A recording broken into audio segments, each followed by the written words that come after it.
Welcome to the Boxing Source Midweek Report, where we tackle the latest topics in the sport of boxing here up to this point every single Wednesday. Time to start the show.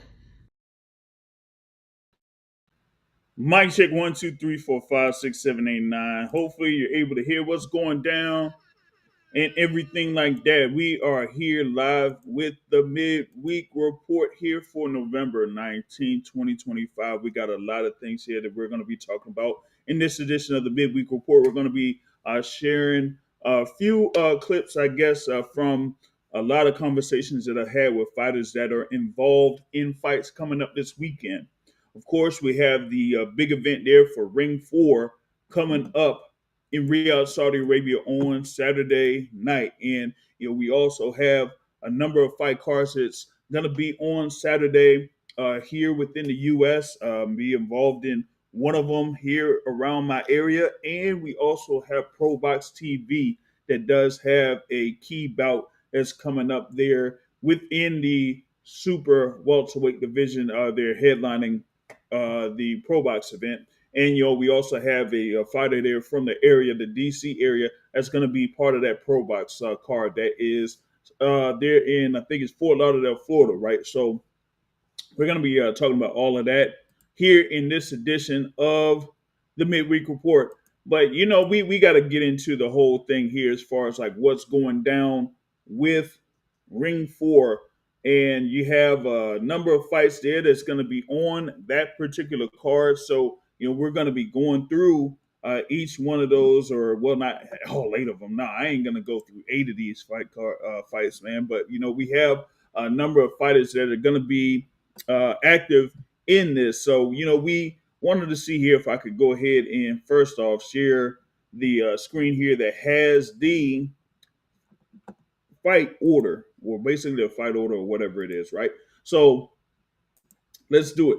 All right, let's cue this up right here. Yeah, there it is right there. All right, so I mean, it's not necessarily the order because you're gonna have Sam Noakes and Abdullah Mason there at the top. Come on, man, you gotta have the main event at the top. I don't know. I gotta talk to them folks there in box rec and see how that goes. But you see there, particularly in the bottom of the page, you have there David Benavidez versus Anthony Yarde for the WBC light heavyweight championship. You got Brian Norman Jr. versus Devin Haney for the WBO welterweight championship. You got Jesse Bam Rodriguez versus Fernando Martinez for the WBC, WBO, WBA, and Ring Magazine Super Flyweight Championships. And the vacant WBO lightweight championship is on the line as Sam Noakes and Abdullah Mason will get it on there. They're putting their undefeated records on the line for this particular matchup. So that tells you there with those four fights, that's going to be really action packed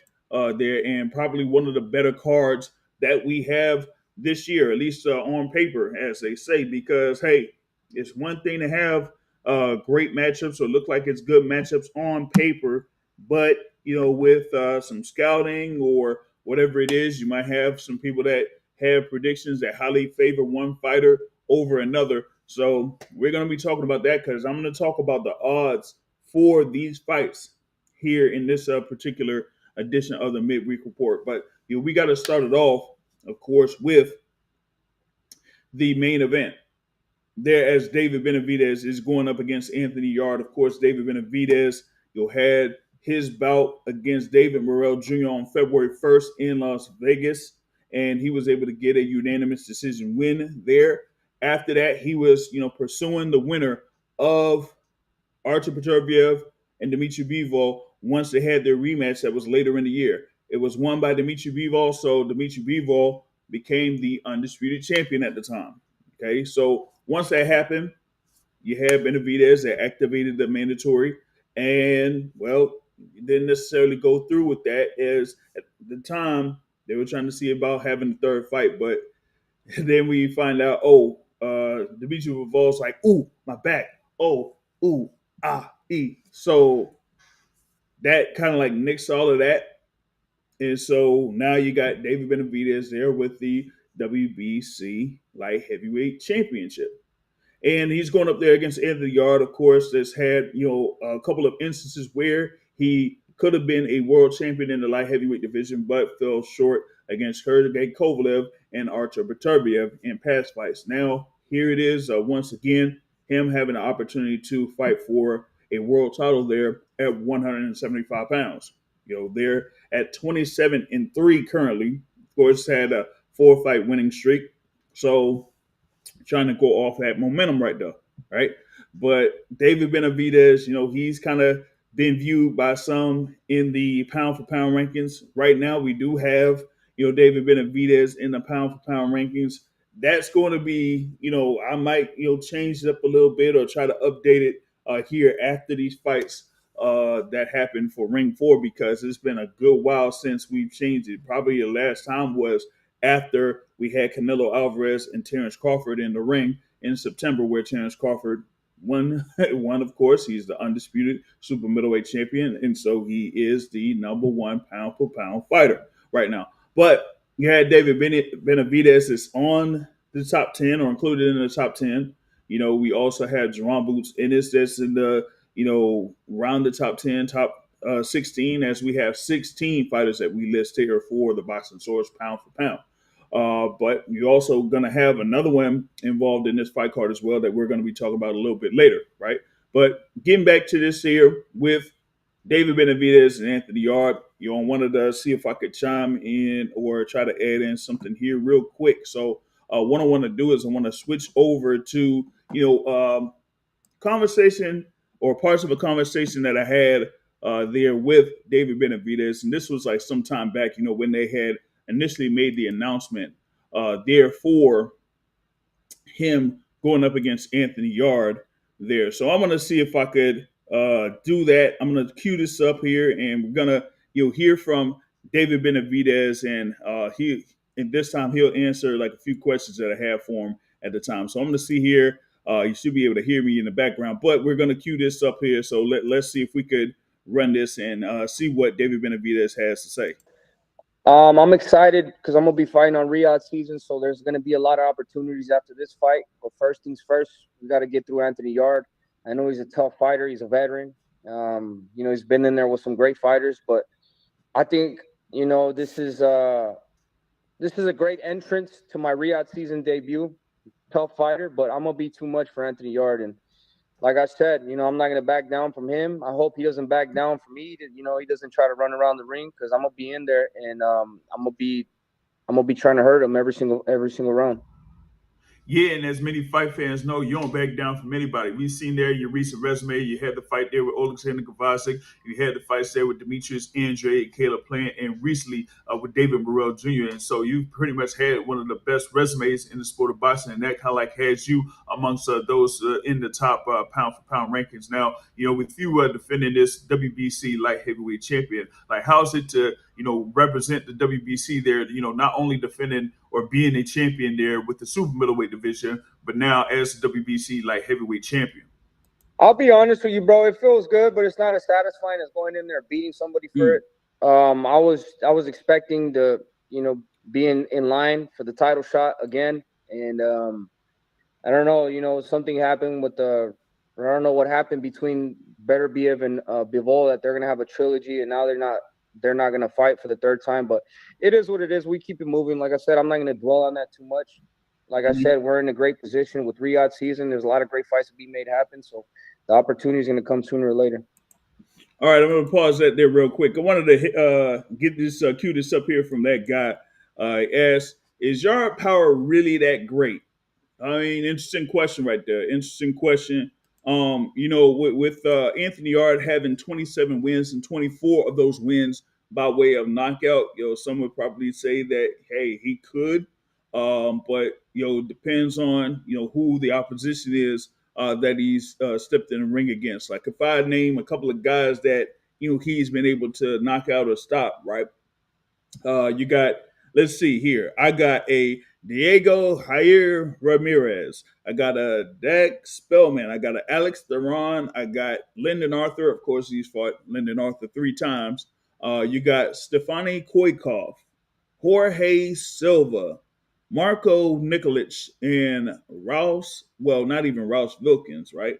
But let me go. I'll go down the line here. How about Walter Sequeira? So those are a number of the names there that Anthony Yard has been able to defeat by knockout. Okay, so has he been able to have that, against the guys in the upper echelon of the light heavyweight division? Doesn't, it didn't necessarily look like it. I mean, some people said that he competed pretty well against Artur Beterbiev and had him, what was it, like a busted nose or something like that, but he still wasn't able to, stay consistent with the attack, and Artur Beterbiev ended up breaking him down and ended up stopping him. So, I mean, now he's going up against a guy in David Benavidez that is known for having a high, activity when it comes to, punching, and that he punches in bunches. And that is more of like a fighter that wears you down, could, hit you in different spots. Kind of like go around the guard. If you have a high guard, he could pull down the guard and shoot, with the left or the right hands. So that is a lot of, versatility there from David Benavidez, and that Anthony R would have to deal with that and get through that. Then plus be able to like have a offensive attack that's viable enough to keep Benavidez at bay. Now I'm gonna talk about that a little bit here in this here, but I wanted to get a couple more comments here from David Benavidez coming from our interview some time back. Let's go. Yeah, for sure, for sure. I mean, you're there in the light heavyweight division, and your last bout was February 1st against David Morrell Jr. there at the T-Mobile Arena in Las Vegas, and I think that was one of your more impressive showings here in your professional career. You're able to show your ability there, not only on the offense but on defense as well. I kind of like seeing there where you're able to deal with the high guard of David Morrell Jr. When he had his hands up there, you're able to like swipe down and shoot with the right, or do a catch and shoot there, during the fight that you had with Morrell. And also shown some aspects there from the defensive standpoint. But do you think that kind of like contributes to your growth as a fighter here in the professional ranks? Yeah, definitely. And that's why I've been calling out all the best fighters in the division, every division I'm in, because you're only as I could only show you so much, against a regular opponent. I'm the type of fighter that needs a great opponent to really show how great I am. And that's all I want. I just want to give the fans great fights. I'm known for myself that once you put a fighter that's good or is a great fighter in front of me, that's where I get to show off at. And that's exactly what the last fight was. It was a great fight, and yeah, I'm just happy that the people enjoyed it. I think from what everybody says, it's been one of the best fights of the year. So I'm just happy to be able to do that for the fans. Yeah, when you talk about that fight that happened February 1st, I was there live at the T-Mobile Arena, and I felt like it was one of the better fights of the year there. And, it kind of like showed that you're amongst the top fighters there at light heavyweight. And, given, what's going on at the top of the light heavyweight division, there's something you mentioned, Dmitry Bivol, and, thought that, he was going to be facing Artur Beterbiev, and then he isn't going to fight Beterbiev, and now you got Beterbiev on the same card November 22nd. Man, I don't even know what's going on with that particular situation, but you'll be able to handle what you can here against Anthony Yard November 22nd, and then look forward to facing one of those guys here later on. But we also got to talk about having your father there as a head trainer. He's been able to have you develop over the years. So kind of like talk about that relationship that you had with your father. Of course, him being able to train you as a kid up to this particular point right now. To be honest with you, it's been an honor to go through all this journey with my father, Jose Benavidez. When I was a young kid, 3 years old, and I started boxing, this was the dream I was trying to get to. This was the dream that we always talked about. And now that we manifested it, and now that we're here, still doing the same thing we said we're going to do when we were younger, it just makes you feel really happy. And I wouldn't have wanted it to happen any other way. Yeah. You talk about the whole Right. thing there with the family, of course. Pause You this have here, because what we're gonna do is we gonna continue on as far as like what's happening with this particular fight, because one of the kind of like share the odds here. Sometimes when going to the fight week or whatever it is for a significant fight card or whatnot, or looking to the betting odds and things like that. Of course, as they say, for entertainment purposes only. Hey, you wanna put some money in, and that's on you. We ain't give you any like any advice as far as, like, say for example, put 500 on Benavides. No. We don't want to be part of all that. There's some folks that would be like that, but here at the Boxing Source, we don't necessarily do that as far as like specifics. We give predictions for fights, but we don't say, hey, this would be like a good little parlay or something like that. Nah.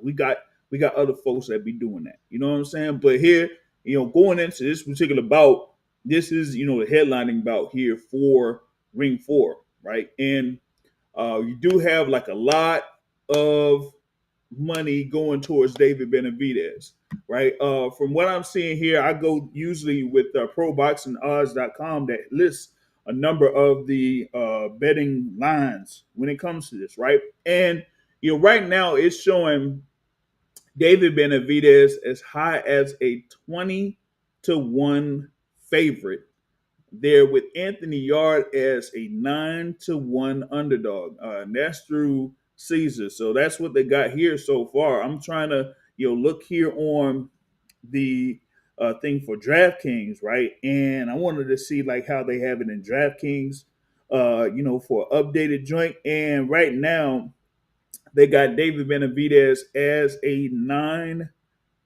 favorite, with Anthony Yard as like a 5.5 to 1 underdog there on that front. So they're heavily leaning towards David Benavidez for this particular bout. Given that he's had, of course, an undefeated record. He's faced and defeated the likes of Caleb Plant, Demetrius Andrade, Alexander Gvazic, David Morrell Jr. List goes on and on. There with his run as super middleweight and now here in the light heavyweight division.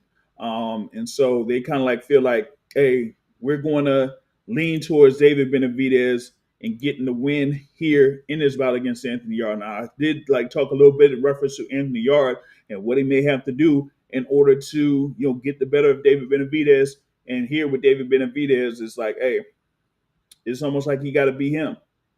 Be there, be the fighter that could really get to the opponent there. He's going to be the taller fighter there, as David Benavidez is around 6'2" or something like that. Yeah, around 6'2".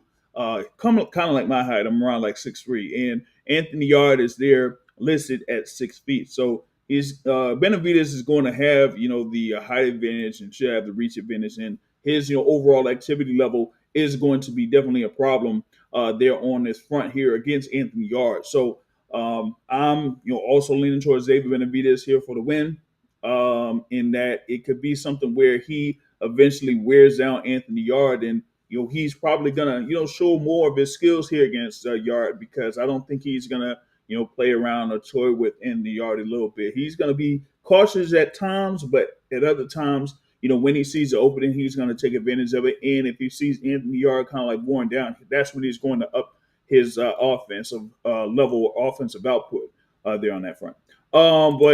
Timothy Taylor puts in, hey, I don't gamble, but it's tempting to bet on Anthony Yard based on those gambling lines. Yeah, I mean, that's the thing about it, though. I mean, I will say this, right?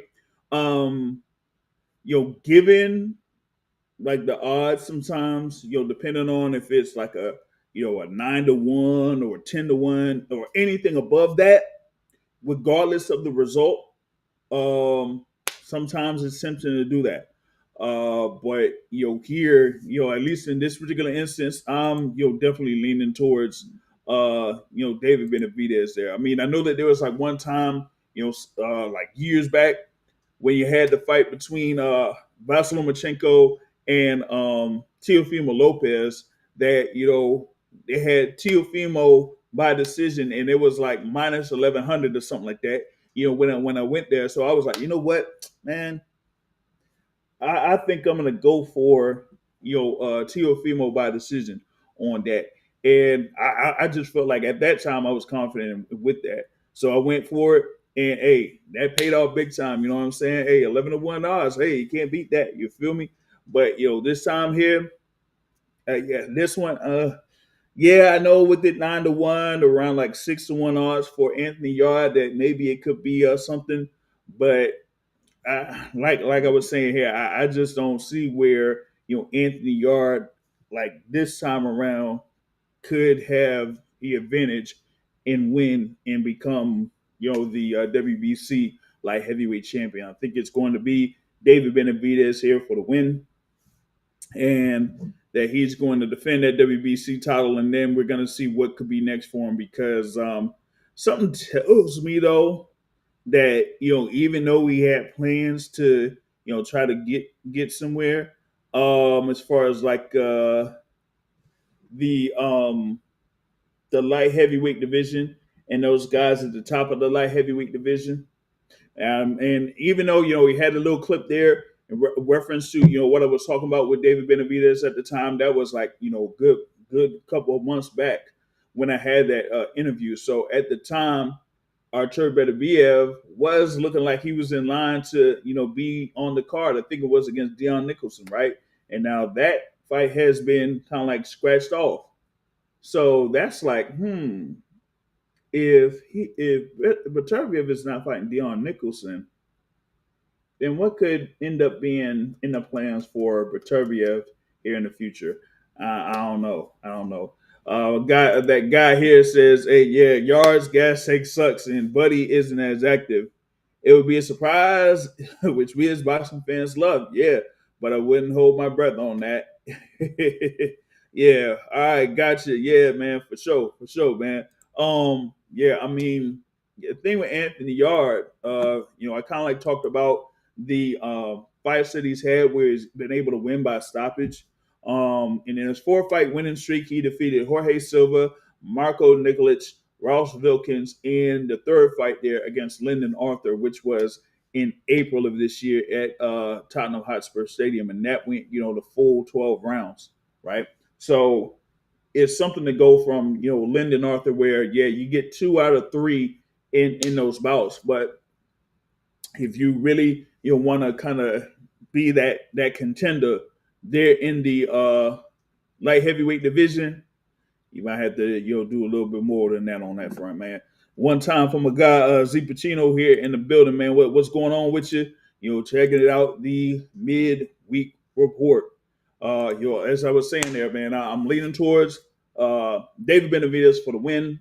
I would say it would be around. I'm leaning towards stoppage. I didn't check the technicalities as far as like any odds for stoppage. At least here from what it is. The rounds, it says over under 9.5, and it's kind of floating around there for almost like even odds for over or under 9.5 on that particular bout. You know what I'm saying? My guy from Wing Rock Boxing Podcast in the building. What's going on with you, brother Eugene in the building? You know what I'm saying? Salute to you, man. Yeah, he asked. Oh, Timothy Taylor asked, "Is Anthony Yard the hardest puncher David Benavidez has ever fought?" He might be. He might be, but I think that Benavidez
against Devin Miles Haney.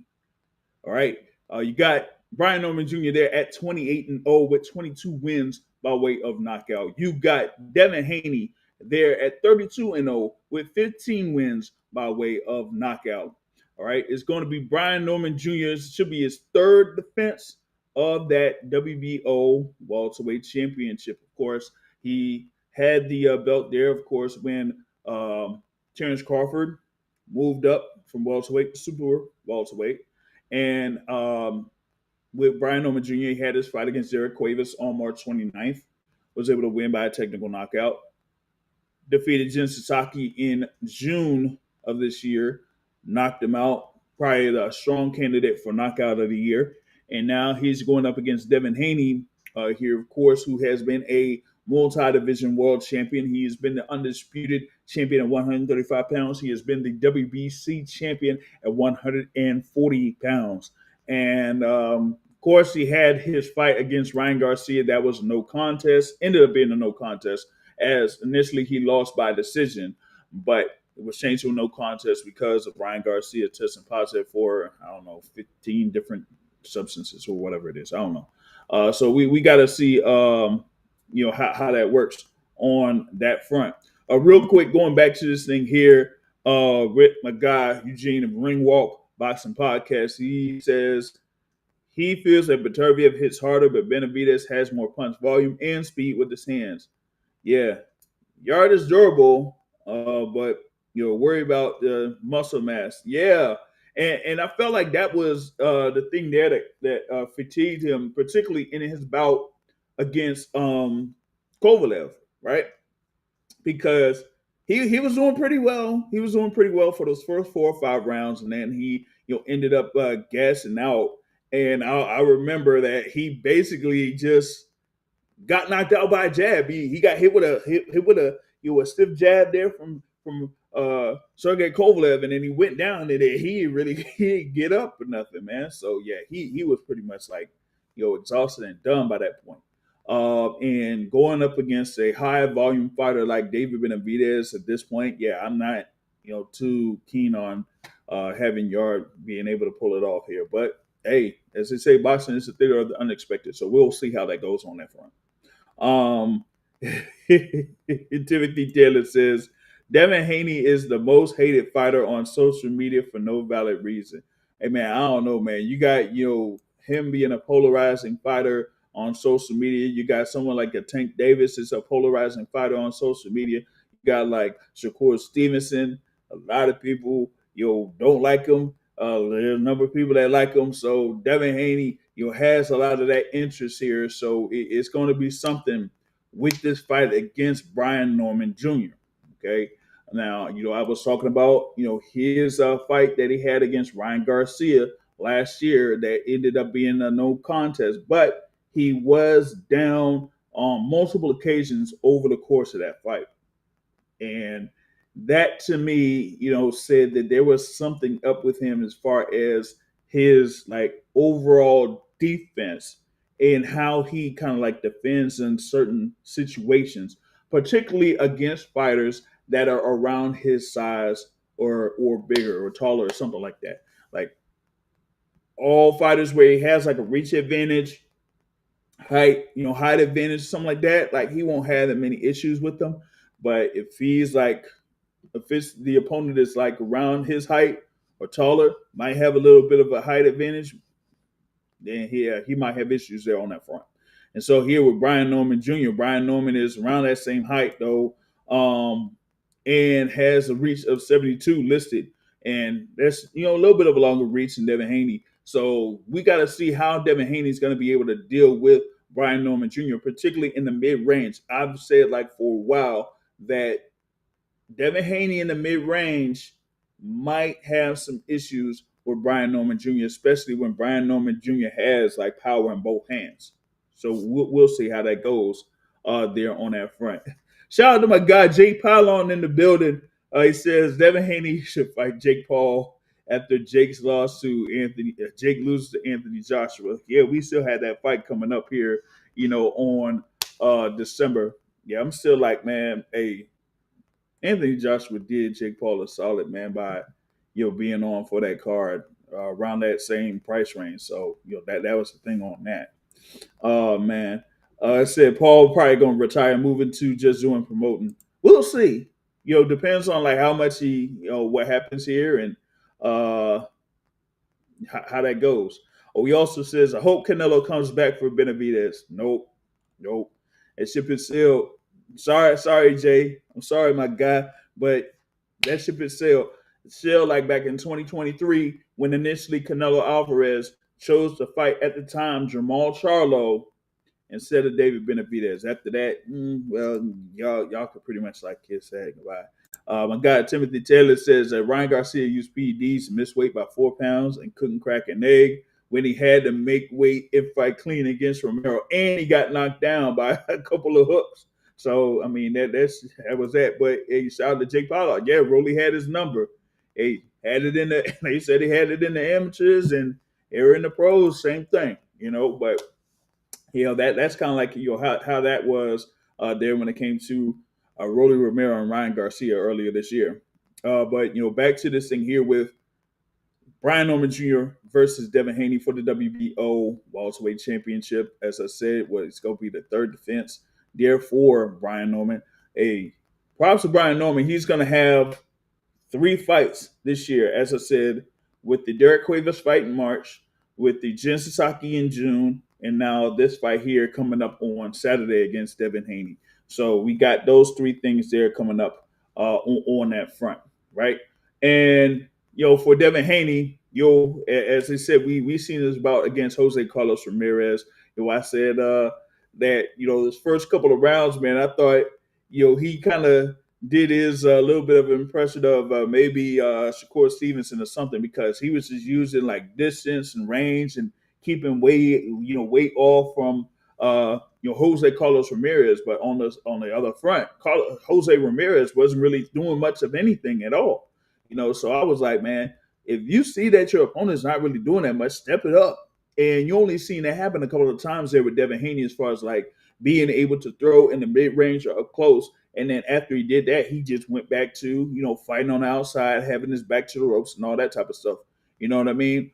So for him, I'm like, I don't know if he's going to get this thing here with Brian Norman Jr. Is he going to be able to move around the ring for 12 rounds on this front? I'm not sure. And as much as people have been talking about this fight, as much people as have been trying to pick a winner here, it's been back and forth, back and forth. And this is truly like a 50-50 type of fight here. When it comes to the odds, when I say 50-50, I'm saying like Caesars got it both at minus 115. They got like FanDuel, both of them at minus 112. You got like a BetMGM that has Brian Norman Jr. only favorite like what 1.1 or one minus 110. Devin Haney at plus 100. That's how close it is when it comes to picking someone there for a fight, as far as like who's putting in money and how much money you're putting in and all that type of stuff. So as of right now, you ain't getting nothing betting straight up on that particular fight. You know what I mean? So that's the thing on that. Hey, my guy, Jay Polon says, hey, he says Crawford is one of the greats of all times, right there. So hold on a second. Let me see if I could get something here, because shout out to Jay Polon. He's been like one of the great supporters here on the Boxing Source, and he kind of motivated me to do something here. So hold on just a minute. Y'all gonna see.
can't score knockdowns.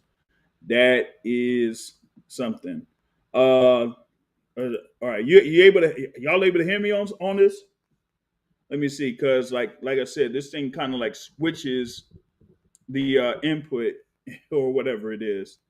Okay, all right, yeah, all right. It said like audio's back. Yeah, that's what I'm saying, man. I'm like, why would this thing switch to audio input? You know what I mean? So yeah, yeah. See, because it was switching the audio input. I don't understand why it would do that. That's crazy to me. But all right, back to this thing here with Brian Norman Jr. Right? Yeah, you got Devin Haney that's fought, like as I said there, with Jose Carlos Ramirez. Although he is like in the back half of his career, he's been a unified champion at 140 pounds. You've had a Devin Haney face, Regis Prograis, of course, who's been there around the top of the 140-pound division for some time. He's had the fight against Vasyl Lomachenko, 2 fights against George Kambosos Jr., who some say is I guess, high level fighter. I never really viewed George Kambosos as a high level fighter, though. Just being honest there on that front. But you can see that, hey, those are the fights that Devin Haney has had, over the course of this part, like over the past, I would say 3 or 4 years.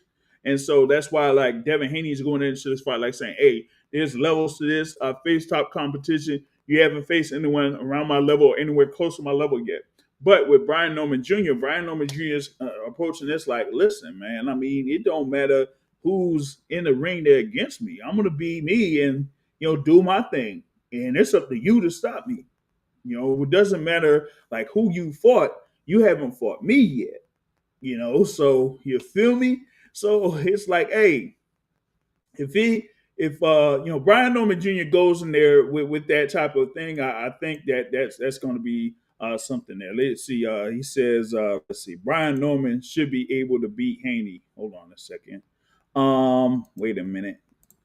See this is the thing, man. I'm gonna see here if I could do something here.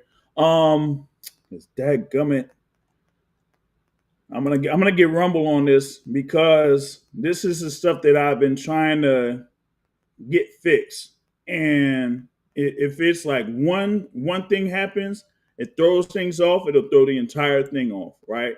So I'm gonna see something here real quick because I want to be able to post these things here on this real quick. So I'm gonna try something real fast, and then after that, I'm gonna be right back. So let me see here if I could try this and then be back on this front. So hold up a second, y'all. Hold up a second.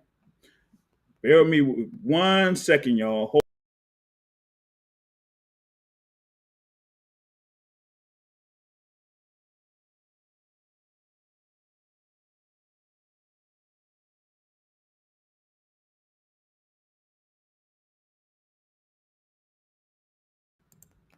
Mic check 1 2 3 4 5.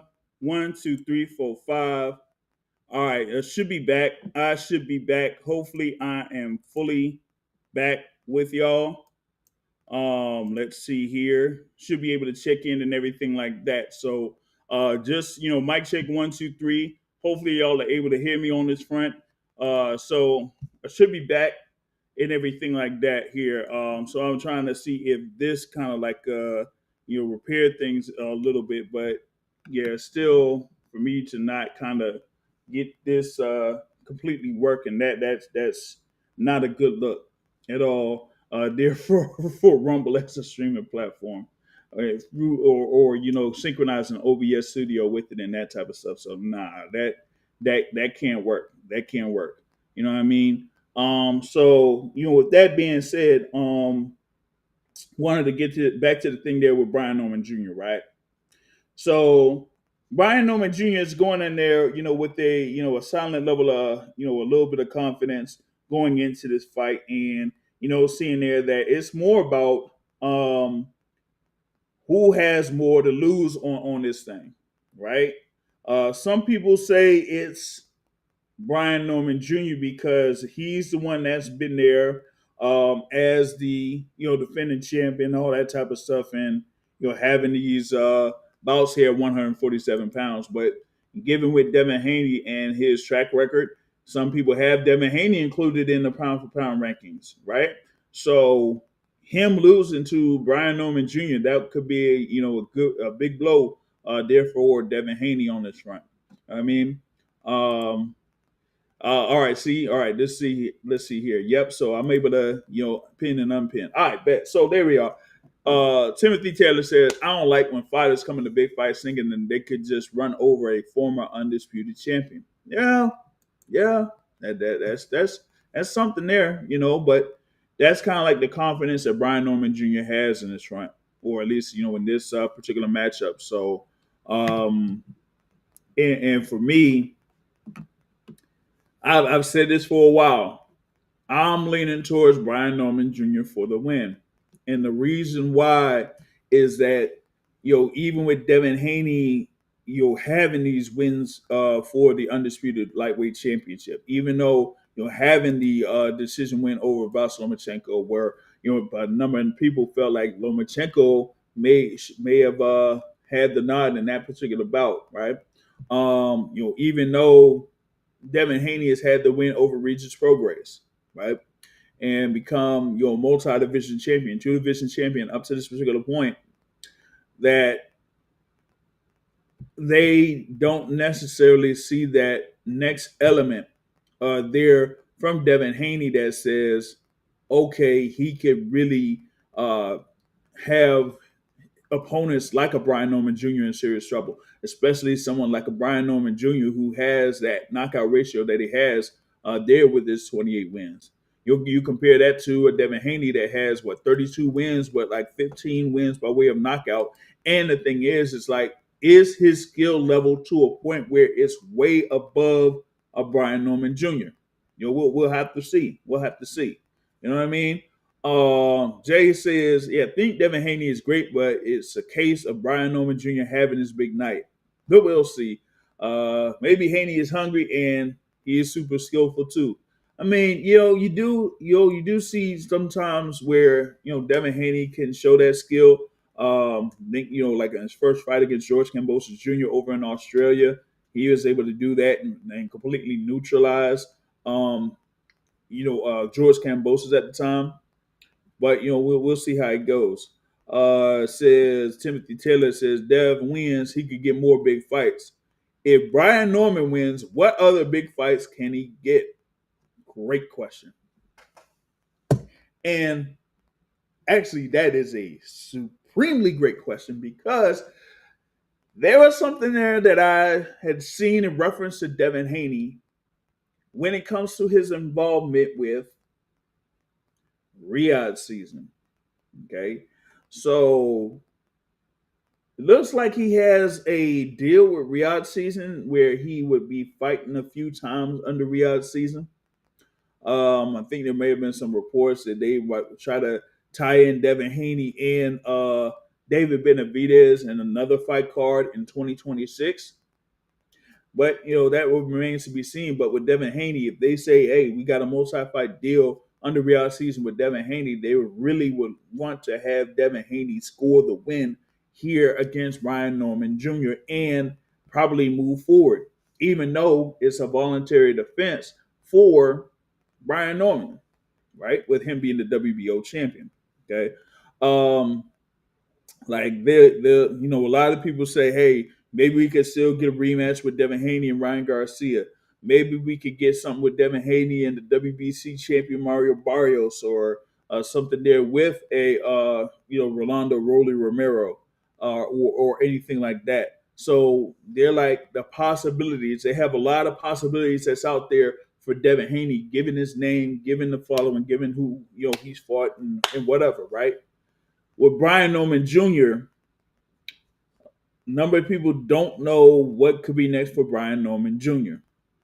Now, the thing about it is that with this being a voluntary defense, if Brian Norman Jr. ends up losing and it's by decision and it's like a close decision, he should be able to have that thing for a rematch clause.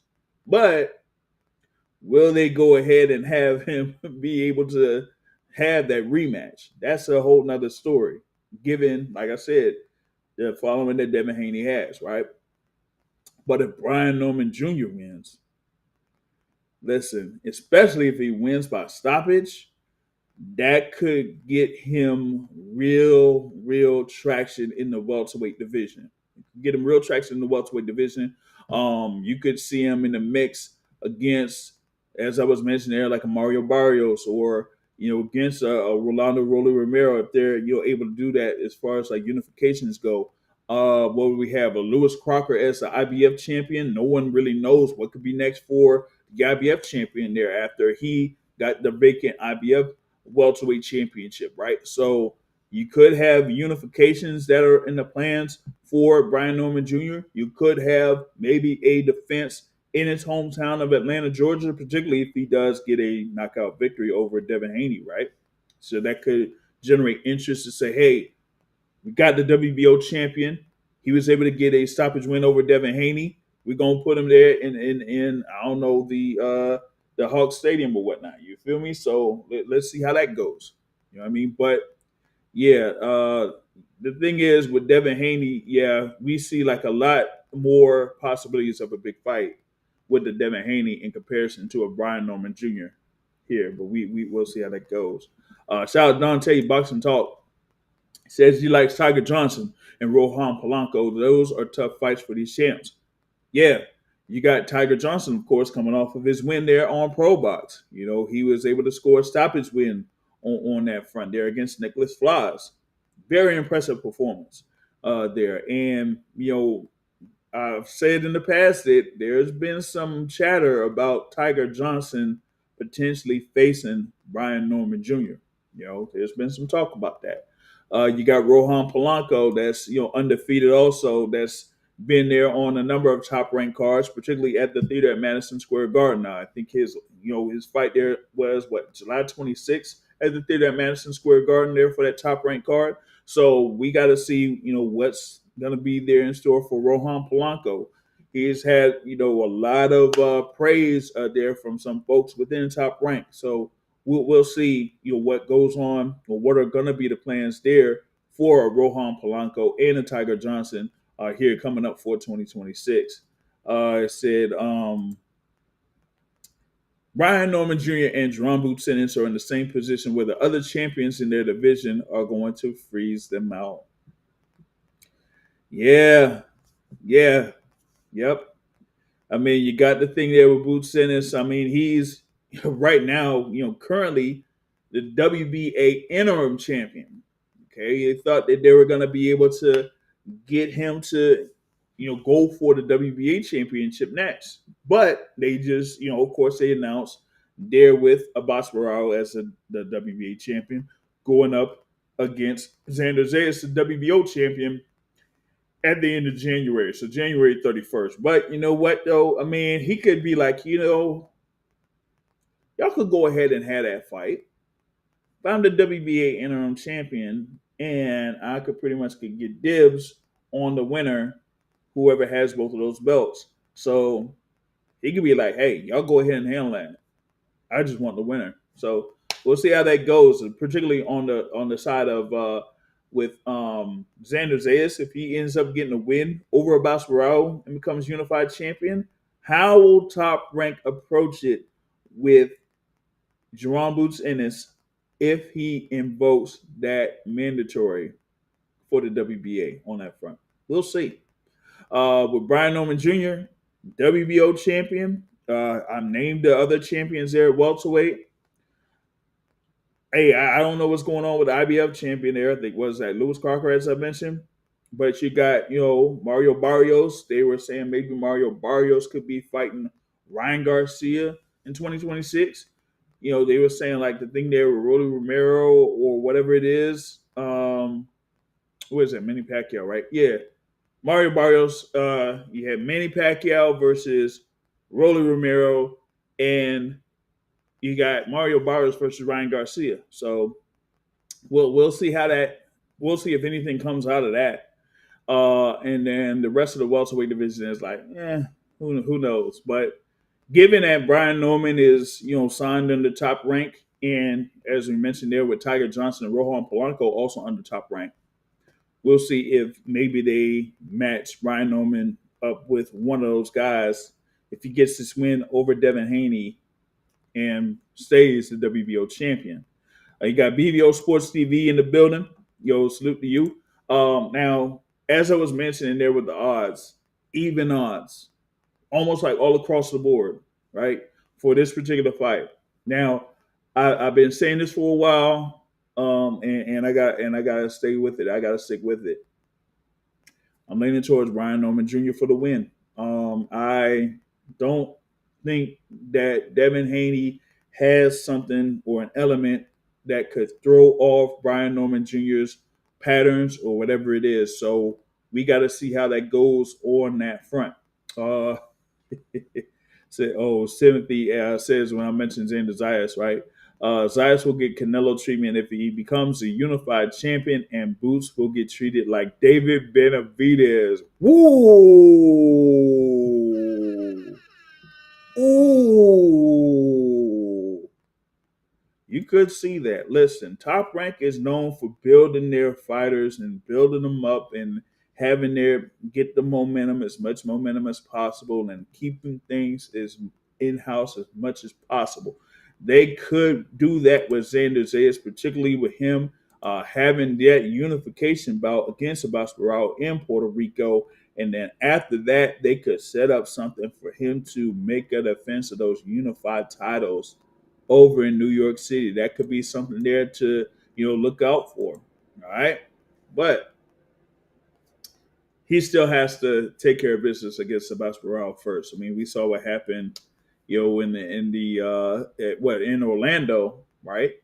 A lot of people felt like Sebastian was going to lose that bout, and he outworked dude and ended up getting a knockdown and won the match. So Zayas can't sleep on Boswell on that front. But yeah, you always talk about the thing there with Brian Norman Jr. It's more about Devin Haney and what he can do in order to neutralize Brian Norman Jr.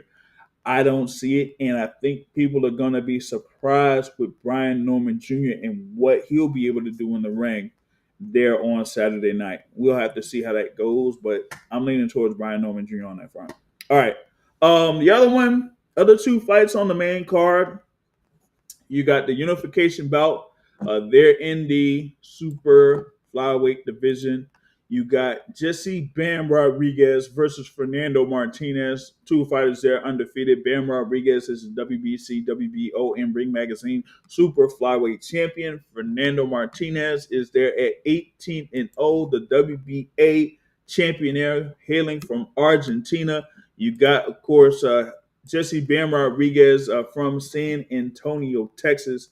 Their end is, kind of like stemming as one of those fighters that is a ranked there in pound for pound. And yeah, I do have something there available there for Jesse Bam Rodriguez as well. So told you, yeah, TBS trading cards, they gonna be out. They gonna be out here for release and stuff like that. Here, I would say within the next few days or something like that. But there might be anything in particular that y'all might be interested in as far as like what I've shown already here. Just let me know through social media or whatever it is, and we'll be able to sort something out there for you. But yeah, back to this thing here with Bam Rodriguez. Like I said, I mean, he's in the mission to collect all of the world titles there within the super flyweight division. Of course, he had his last bout against Fumulele Cafu.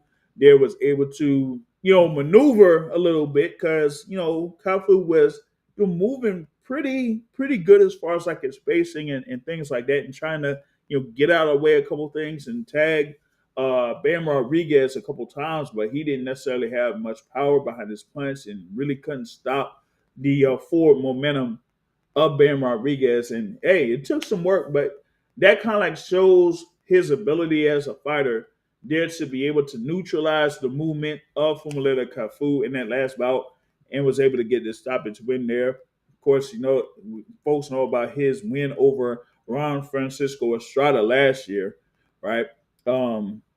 So I kind of see the same thing here in this bout, right, against, as they say, Puma Fernando Martinez. Man, they got Martinez is high as like a 10-1 underdog going into this fight, and Bam Rodriguez at 20-1 favorite. Like, that's what I mean when I say, hey, sometimes the cards look pretty good, but you got to see what happens in the fights. Got to see what happens in the fights. But they highly, highly favor Bam Rodriguez in this particular bout here, and I don't see anything different. I don't see anything different. So I think he's just gonna get this win, get another belt, and then go for that last world title that's out there in the super flyweight division and become undisputed at super flyweight. That's what he's been talking about since. We kind of like been signed full time with Matchroom Boxing. That's the thing that they're aiming. That's the thing that he's aiming for. That's the thing that they're going to work towards. Tim Taylor says, "Hey, Bam is not interested in moving up multiple weight classes to fight a monster anyway. Then who else can he fight to get him superstar status?" Don't see it. I don't see where it is. I don't see what the path is. For him, I don't. Because you're already going to have the thing there with Inoue, right? That's going to be going up against Junto Nakatani next year.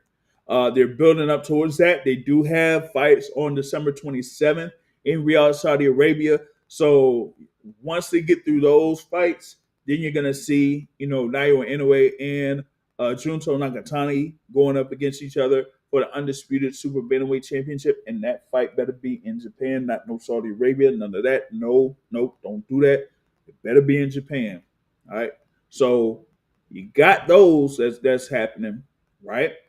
And then after that, you really ain't gonna have really much out there for Bam Rodriguez, not only in the super flyweight division, but I mean maybe in the bantamweight division.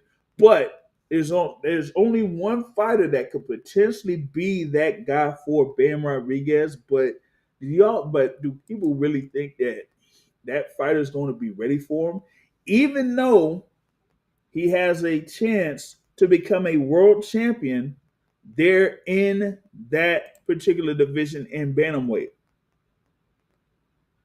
And that's Tenshin Nasukawa, right? If I'm not mistaken, Tenshin is supposed to have a fight coming up, right? Let me see. Yep.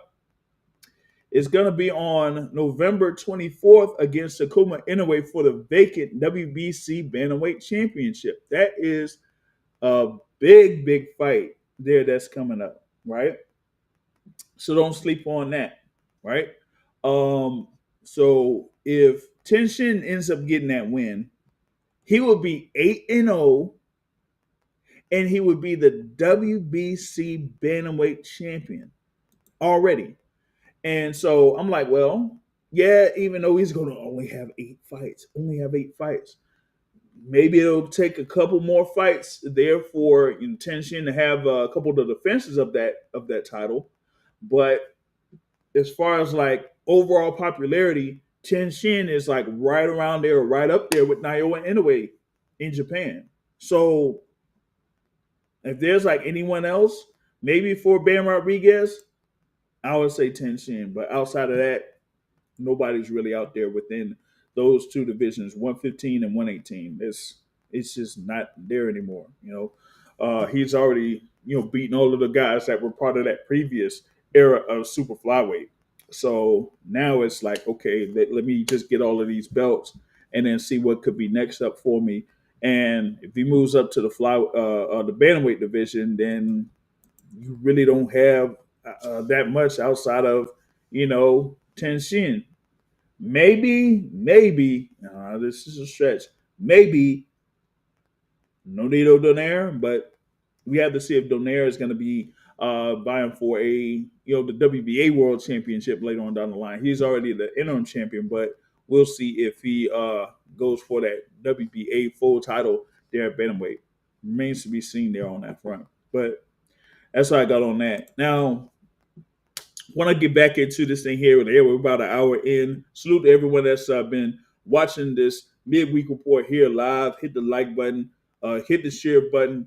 here to support the boxing source. And I don't know if this thing here, I got to see if they got this thing for super chats. I don't even see how they put their joint on here for this front. But you do have super chats, chime in, also Cash App, the boxing source, and all that type of stuff here to support the boxing source, right? But yeah, you do have that is another fight there on the main card for Ring 4, and also that vacant WBO lightweight championship, Abdullah Mason versus Sam Noakes. There, initially when they had this fight announced, some people were saying, "Hey man, don't sleep on Sam Noakes. He could really give Abdullah Mason some problems." But as I was mentioning there, when it comes to boxing odds, they got Abdullah Mason at like 5.5 to 1 favorite at the highest. Like the lowest is like 3.5 to 1 favorite. Sam Noakes at around plus 275 up to like plus 350, right? So like I said, this ain't like no advice or nothing. If there's maybe you might put some on Sam Noakes, but I wouldn't do it. Nope, no way, no, I would not do it. Nope, because Abdullah Mason, I think is going to be way too fast, way too sharp for Sam Noakes in this. He's going to be too sharp, too fast, and as they say, Sam Noakes is going to quote unquote give it a go, but it ain't gonna. I don't think it's gonna end well for him. I really don't. He's going to see like there's going to be different levels in this instance here, and I just don't see like where he has a path to victory on this front. I don't like. We've seen Abdullah Mason a number of times within this past 2 years. We had like 5 fights last year, and this is going to be what his fourth fight this year. And he stopped Jeremiah Nakathila. He stopped Carlos Ornelas. He stopped Manuel James. This year he had like part of a round of the year against Johan Vasquez last November in Scope Arena, but he was able to stop Johan Vasquez, right? So he's been on a tear, an absolute tear here over these past year and a half, 2 years. Sam Noakes, yeah, he's been undefeated there over in the UK. He's had those European titles in the UK, but it's not Abdullah Mason, man. It's not Abdullah Mason. And yeah, I do have like something there for Abdullah as well, but we gonna see about having another one out there. So like I said, if y'all interested, just let me know. But I got Abdullah Mason. I got him by stoppage. I don't know what I wouldn't say like what round, but I just got Abdullah Mason by stoppage. I think it's yeah. Like and I mean y'all seen like the what it was, the workouts or whatever it was that they had today. Yeah, Abdullah Mason is like he went in a workout like he had like the gloves and everything like that. Like most of the fighters there, they were just there, with the hands and all that type of stuff. But Abdullah Mason, like, he came with the gloves wrapped and all of that already. And he was just there, working with his brothers and stuff like that, just touching up the pads and all that type of stuff. And like he ended up like taking the gloves off and then did like a handstand and all that. I'm like, man, he's loose, he's calm, he's cool, he's ready. I think he's gonna take care of business on that front there against Sam Noakes. That's gonna be man, that might be bad for Sam Noakes.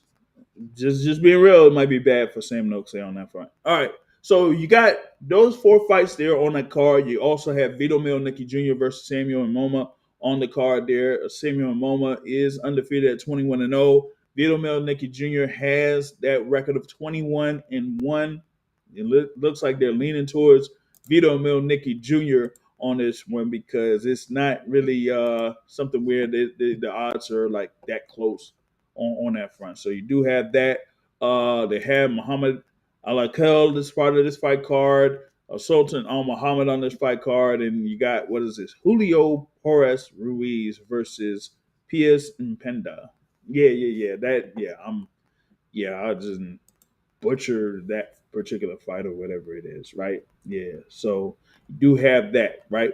But also we do got ProBox TV on Friday night. Yep, that's right. We got ProBox TV on Friday night. That is supposed to be in Fort Lauderdale, Florida, headlined by a super welterweight bout between Francisco Veron and Roiman Villa. Yeah, so we got that's going to be on ProBox TV on Friday night. Let's see. Are the wins for the card Friday morning? Yeah, pretty much. For the Riyadh card, yeah, it's gonna be on Friday morning. Yeah, it's gonna be on Friday morning on that. Yeah. So you're probably gonna see that thing on the Zone or Riyadh season YouTube or whatever it is. But yeah, it's gonna be Friday morning there on that Friday. I was mentioning there, ProBox TV. You got Friday, ProBox TV on that. As I said, Francisco Veron versus Roiman Villa. Of course, some people know Roiman Villa that had the win first over Rashidi Ellis in 2023, that ended up losing to Jerome Boots Ennis in July of 2023. And then the fight against Ricardo Salas in 2024, he ended up getting stopped. And then he just, got back early this year, against Alexander Duran in Panama City, and now has its fight here against Francisco Veron. And it's going to be an interesting bout there in the super welterweight division. Francisco Veron was, I think, he was part of that OTX tournament there at 154, but ended up losing to Brandon Adams when Brandon Adams was on his way to getting to the finals there of that tournament, right? So this one is going to be a real interesting bout for Roiman Villa, to say the least, because he's going in there. Yes, he's had those 2 stoppage losses, and now it's like, okay, where does Roiman Villa go here in his pro career? If he can't get through Francisco Veron, that might be it, man. That might be it. So he has a lot on the line in this bout. They say that this is for some version of a Latino super welterweight championship. So we got to see how that goes on. Like how the winner would be able to get themselves in the super welterweight division rankings and that type of stuff, particularly within the WBC. We'll see how that goes. As of right now, I don't know if either one of those guys is ranked in the WBC as of yet. Yeah, actually, we do have Francisco Veron at number 14 there. He's at number 14 in the WBC rankings. It looks like I'll have to, verify that because the WBC should have, had some updates. Nope, they haven't updated their rankings yet. So number 14 right now for Francisco Veron. But if he's able to get this win and have that WBC Latino super welterweight title, then we could see him in the mix there to, I guess, contend or be matched up with one of those guys within the super welterweight division. Maybe a Charles Conwell, or maybe we see something there where he goes up against Sergey Boychuk, who fell short against Brandon Adams in September, but maybe one of those guys, whoever wins, they could get back in the mix within the top 10 of the WBC rankings. We'll see how that works itself out. But here for now, Francisco Veron has to get the win over Roiman Villa first before he's able to move forward. You also have Senbatar Erdenabet going up against Abraham Montoya on this card. That should be the co-feature on the ProBox card. We also have ProBox signee Francois Scarborough Jr. against Onyx Sanchez. They're both fighters undefeated. I've had, of course, multiple conversations with the franchise, Francois Scarborough Jr. Of course, he's in the DMV area. If you can, you could check out my interview with Scarborough that's on the YouTube channel. So he says, hey, he's locked in for this particular matchup. So we got to see how that goes. Their form, and they said, hey, they're really seeing if they could build Scarborough here. But yeah, this will be his 12th pro fight. They're going up against Onyx Sanchez. But also, we have on the 22nd, we do have some fights here within the DMV area over in Maryland Live. You got Michael Fox that's going up against Mark Dawson. Of course, Michael Fox had, the fight against Sergey Boychuk where still got a knockdown, didn't score a knockdown, and that pretty much like threw everything off with that particular fight.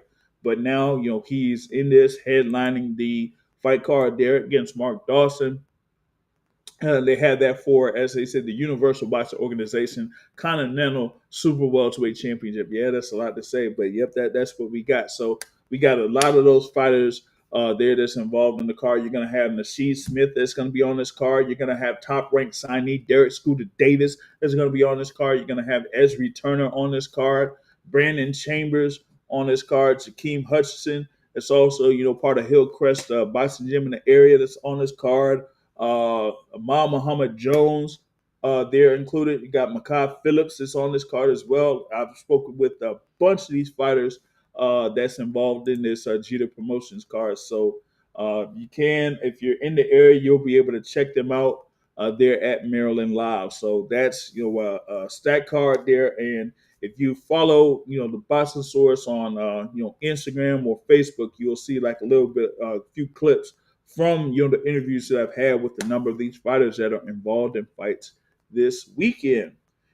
So whether it's Francois Scarborough Jr. or like I said, Michael Fox or Makai Phillips or Nasheed Smith or Jakeem Hutchinson or Derek Scooter Davis. I've spoken with them at one point over the past like month or so. So that's just within that particular card, and so I've had a lot and still got more to go here when it comes to chat with a number of these fighters that are involved in these fight cards within the area. So that's what we got here on for the Boxing Source, right? And I think that kind of covers everything that's out there when it comes to this particular weekend. Just looking forward to the fight card there for Ring 4 in Riyadh, Saudi Arabia. We'll be involved in the local card there at Maryland Live. We do have some more fights that's over in Philadelphia. I don't know if it's Philadelphia, but there's going to be something in Pennsylvania that includes another local fighter in Maximus Garland. So a lot of activity here over this weekend. You feel me? And what else I got, man? Oh, don't miss out on the interview that I had there with Lamont Rose Jr. Do have an interview there with Lamont Rose Jr. That's on the YouTube channel right now. But we might have some more there when it comes to Lamont Rhodes Jr. Here within the next couple of weeks. We'll see. All right. What else is there for me to cover? I mean, yeah, you do have the press conference that's coming up on Friday involving Jake Paul and Anthony Joshua. And like I was mentioning there with brother Jake Paul, and I'm like, man, Anthony Joshua kind of did. I'm just being real. He did Jake Paul a solid by stepping in and being the opponent there and having this kind of like be out there. But now this is the thing. We're at November 19th right now, right? We're supposed to have Jake Paul versus Anthony Joshua on what? December 19th, right? Pretty much like a month. We're a month away from that. So you're going to have this headline a fight card there in Miami. It's an 8-round bout, right? 8-round bout. And we're going to see like how much interest this particular fight is going to have. As some people are like having some talk about, Jake Paul and Tank Davis and how that was, kind of like, being like the reception for that maybe was mixed or whatever it is. That, I would just check what the ticket sales were for that and be like, yeah, I don't know. I think they, you would have had a good crowd for, that fight. But now you're redoing it. You got a month to promote this fight. Press conference on Friday. and let's see how many fans are going to be able to get out there for this particular matchup. So we'll kind of like get at that a little bit later on this. What I wouldn't necessarily say this week. I would say on Sunday for the Boxing Source podcast. I'm gonna have like a little bit of reaction to the press conference that's gonna be out there in Miami, and then see like how the reception is going to be for that press conference and the reaction to it and everything like that. So we'll talk about that here on this channel. Big ups for everyone that's been able to participate in the live chat and all that type of stuff here. As I said, we got like a lot of content that's on the YouTube channel for y'all to check out, and we still got more to go. And yeah, I do, have the whole thing there with the TBS trading cards. So these are just some of the things there that I got. But once I have the thing there for a full set or individual cards, just let me know, hit me up, and then I'll be able to set up something for you because I'm going to start distributing them out. I would have said like by next week because I have to get a couple out there for some people that's already requested. So we'll see how that goes. But I'll catch y'all on Sunday with the Boxing Source podcast. And until that time, I'll catch y'all later, y'all. Peace out.